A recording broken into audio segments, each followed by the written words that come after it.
오늘 우리에게 주신 하나님의 말씀, 우리가 함께 나눌 말씀은 누가복음 8장 1절에서 3절 말씀입니다. 누가복음 8장 1절에서 3절 말씀 제가 봉독해 드리도록 하겠습니다.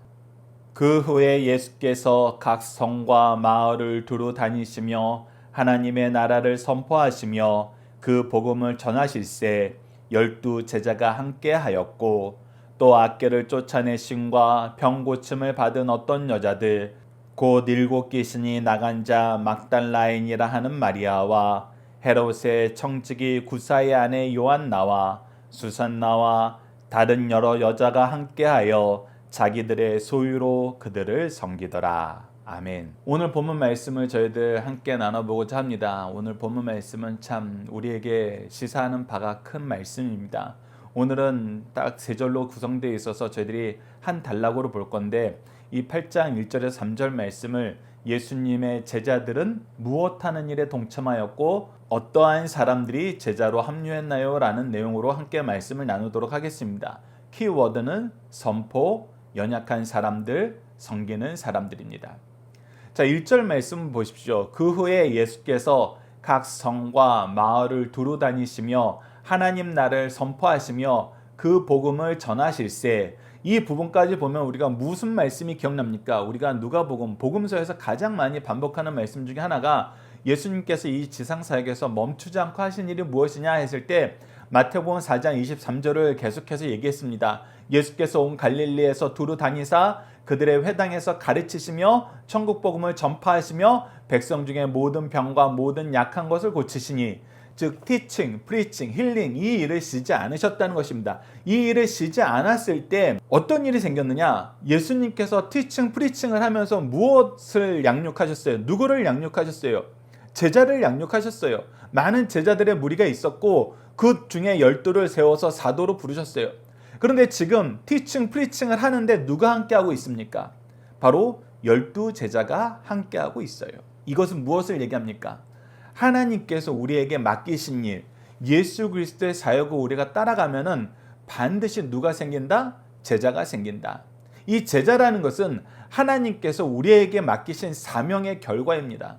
가서 제자 삼으라는 그 말씀을 통해서 우리의 지상 사명이 바로 제자 삼는 것임을 우리에게 가르쳐줘요. 근데 제자는 반드시 무엇을 해야 생기냐면 teaching, preaching이 있어야 됩니다. 가르치고 선포하는 일을 했을 때 그 가르침을 받고 그 설교를 들은 사람들이 제자가 되는 거예요. 그리고 제자들은 예수님께서 꾸준히 훈련을 시키시고 교육을 시키십니다. 그래서 우리가 교훈과 책망과 바르게 함과 의로 교육하는 이 일을 끊임없이 해야 돼요. 디모데후서 3장 16절이 그래서 모든 교사와 부모들의 강령이 되길 바라는 것입니다. 우리가 하나님 말씀도 교훈과 책망과 바르게 함과 의로 훈련시켜야 되고 그들의 삶도 우리가 교훈과 책망과 바르게 함과 의로 훈련시켜야 됩니다. 이 내용을 우리가 잊지 말아야 돼요. 그러면 반드시 우리에게 허락하시는 게 뭐예요? 열매예요. 제자를 주신다는 것입니다. 또한 예수님이 계속 하셨던 일이 무엇이었어요? 힐링이었잖아요. 2절 말씀을 보십시오. 또한 악귀를 쫓아내심과 병 고침을 받은 어떤 여자들 곧 7 귀신 나간 자 막달라에 하는 마리아와 헤롯의 청지기 구사의 아내 요한나와 수산나와 다른 여러 여자들이 함께하여 즉 연약함에 대해서 고침을 받은 사람들도 어떻게 되었다는 거예요? 예수님을 돕는 그룹에 함께 되었다는 것입니다. 하나가 되었다는 거예요. 그들은 또 어떻게 도왔습니까? 자기들의 소유로 그들을 섬기더라. 그들이 이미 가진 것을 어떻게 여긴 거예요? 하나님께서 하나님의 영광을 위해 쓰라고 주신 것임을 깨달은 것입니다. 우리가 봉헌기도할 때 여러분들 강성성경연구원교회 봉헌기도는 저희들이 딱 정해진 내용을 합니다. 그 정해진 내용을 보면 특히 박효일 목사님 때부터 계승해오던 내용이 무엇이냐면 우리에게 주신 모든 것이 하나님의 것임을 인정하고 우리가 하나님의 것이기 때문에 우리에게 주신 모든 것은 하나님의 것이란 것입니다. 하나님의 영광을 위해 우리에게 주신 시간과 재능과 물질을 하나님의 뜻을 위해서 하나님 나라의 일을 위해서 사용하도록 하여 주시옵소서. 이것이 우리가 계속해서 반복하면서 우리에게 주신 모든 삶의 물질이든 시간이든 재능이든 바르게 쓰는 방법을 우리가 배워나가는 것입니다.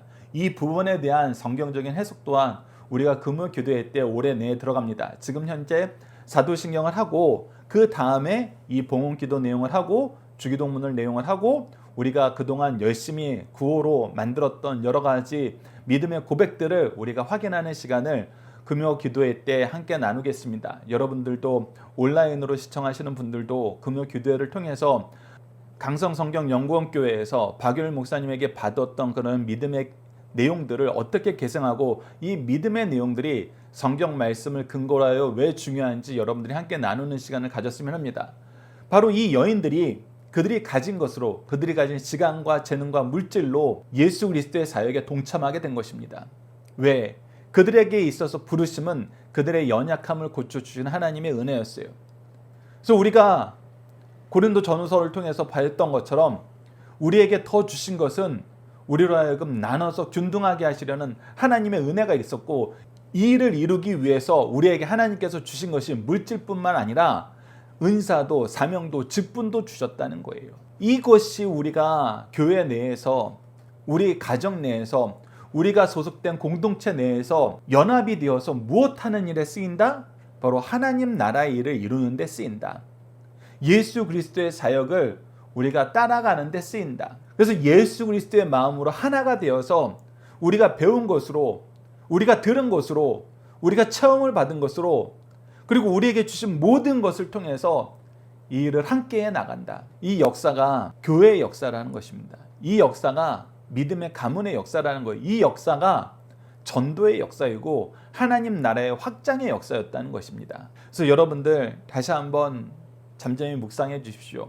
우리가 다니엘서를 통해서 바벨론의 노예된 삶과 같은 이 세상에 노예된 삶을 살면서도 우리가 하나님 앞에 바른 예배자가 되려 하고 하나님 중심으로 살려고 하면 어떻게 하세요?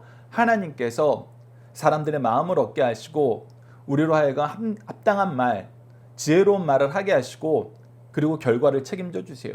특히 첫 번째 우리가 사람들의 마음을 얻게 하는 것과 결과를 책임져 주시는 것, 이 두 가지 내용이 우리가 세상을 살 때만 이루어지는 것이 아닙니다. 우리가 그리스도의 복음을 위해서 영적인 삶을 사는 부분에서도 이 일은 반드시 이루어집니다. 그 결과를 우리에게 보여주고 있어요. 예수님도 혼자 사역하게 하지 않으셨어요.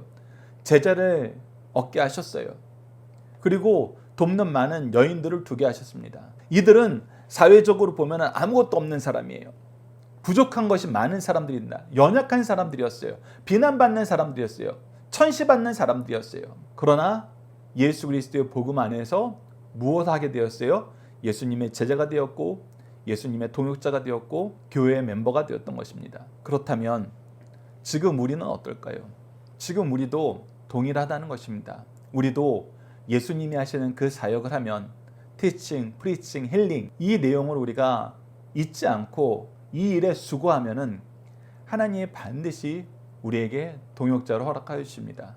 돕는 사람을 허락하여 주세요. 박유일 목사님이 43년 목회를 하시면서도 끊임없이 강조하셨던 부분이 이 부분입니다. 하나님이 때에 따라서 나에게 돕는 사람을 허락하여 주셨다. 그 돕는 사람들이 대부분 누구였냐면 제자들이었어요.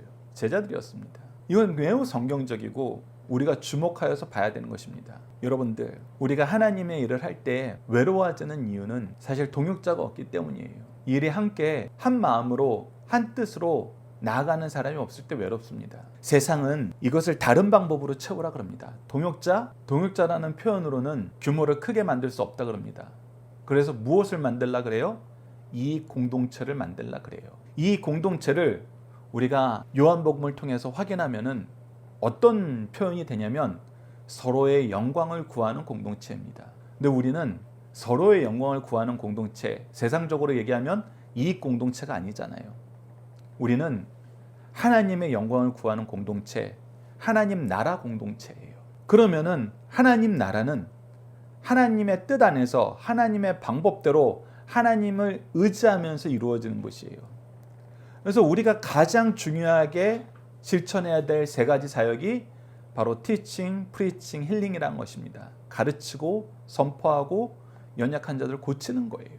그 일을 통해서 우리에게 제자도 주시고 동역자도 주신다는 것입니다. 우리가 다른 곳으로 하나님 나라의 복음을, 천국을 선포하는 것 외에 연약한 사람들을 예수 그리스도로 인도하기 위해 고치는 것 외에 다른 목적으로, 다른 이유로 우리가 공동체를 이루려고 하면은 여러분들 자기 영광 구하는 거 외엔 방법이 없습니다. 그러니 여러분들 다시 한번 주목해 보십시오. 내가 지금 외로운 상황에 있다.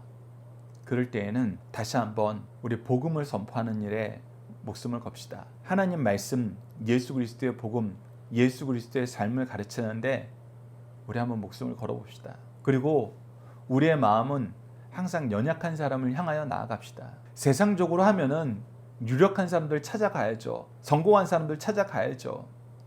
그러나 예수님의 방법은 궁궐로 가는 게 아니었어요. 예루살렘으로 가는 게 아니었습니다. 예수님의 동생들은 예루살렘에 가서 사역하라 그랬지만 예수님은 갈릴리에 계셨어요. 예루살렘은 절기에 찾아가셨습니다. 그리고 예루살렘은 죽으러 가셨어요. 연약한 사람들과 함께 있었습니다. 부족한 사람들과 함께 있었습니다. 위로가 필요한 사람들과 함께 있었습니다.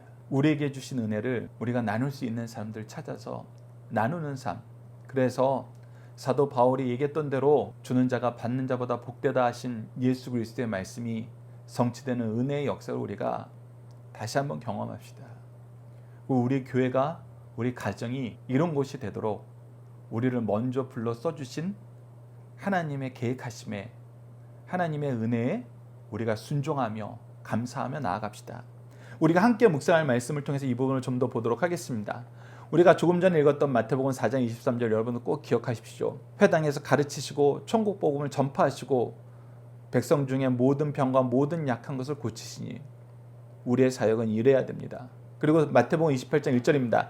안식일이 다 지난 후에 안식 후 첫날이 되는 새벽에 막달라 마리아와 다른 마리아와 무덤을 보려고 갔더니, 즉 연약함을 고침을 받은 이 여인들 예수님을 얼마나 사랑해왔고 예수님의 삶을 얼마나 열심히 쫓아다녔는지 우리가 확인하게 됩니다. 이 부분에 대해서 누가복음 24장 6절과 10절에서는 좀 더 이 여인들이 누구인지 자세히 설명해주고 있습니다. 여기에 계시지 않고 살아나셨느니라. 갈릴리에 계실 때 너희에게 어떻게 말씀하셨는지를 기억하라. 이 여자들은 막달라 마리아와 요한나와 야고보의 모친 마리아와 또 그들과 함께한 다른 여자들도 이것을 사도들에게 알리니라.